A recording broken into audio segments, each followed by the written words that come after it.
Good morning children. बच्चों, आज मैं आपको ललद्यद यानी कविता का काव्य का दूसरा पाठ पढ़ाने जा रहा हूँ। ललद्यद कश्मीरी भाषा की प्राचीन कवियत्री हैं। माना जाता है कि उनका जन्म लगभग 1335 ईस्वी में श्रीनगर के निकट शिमपुरा गांव में हुआ और मृत्यु 1376 में हुआ।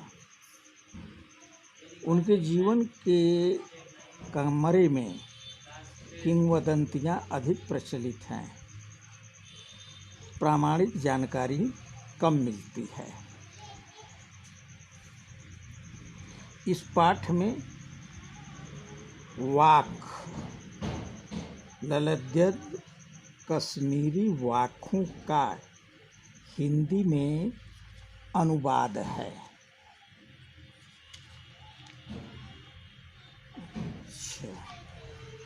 यहाँ केवल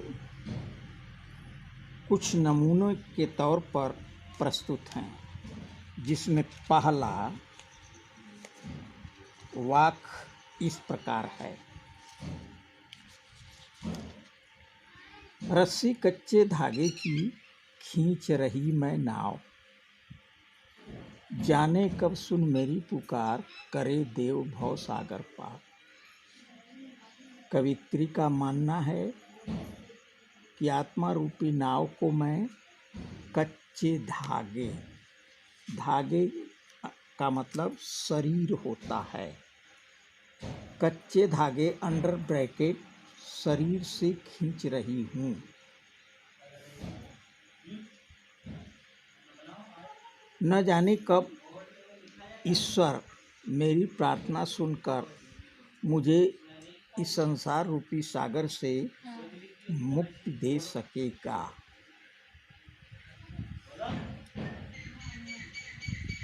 पानी टपके कच्चे सकोरे, व्यर्थ प्रयास हो रहे मेरे, जीवे उठती रह हूँ, घर जाने की चाह है गहरे। आगे वे कह रही हैं कि मेरे सारे प्रयत्न ऐसे व्यर्थ हो रहे हैं जैसे मिट्टी के कच्चे सकोरे पर पानी पड़े तो वे टूट जाते हैं। मेरे मन में बार बार मुक्ति पाकर ईश्वर के निकट जाने की चाह उत्पन्न होती है। देखिए कितना हुआ। हाँ, दूसरे कविता में उन्होंने बतलाया है कि खा खा कर कुछ पाएगा नहीं, न खाकर बनेगा अहंकारी। अर्थात इस शरीर और इंद्रियों का भरण पोषण करने से तुझे कुछ नहीं मिलने वाला।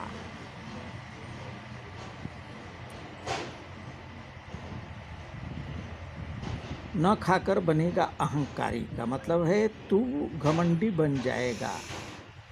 तुझे तो चाहिए कि अपने इंद्रियों को नियंत्रित करें। तीसरी लाइन है, सम खा तभी होगा समभावी, खुलेगी साकल बंद द्वार की।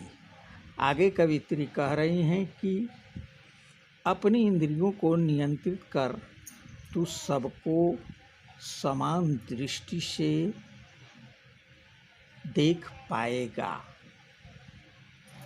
भेदभाव की भावना न रहने पर ही तेरे मन के बंद द्वार की जंजीर खुल सकेगी।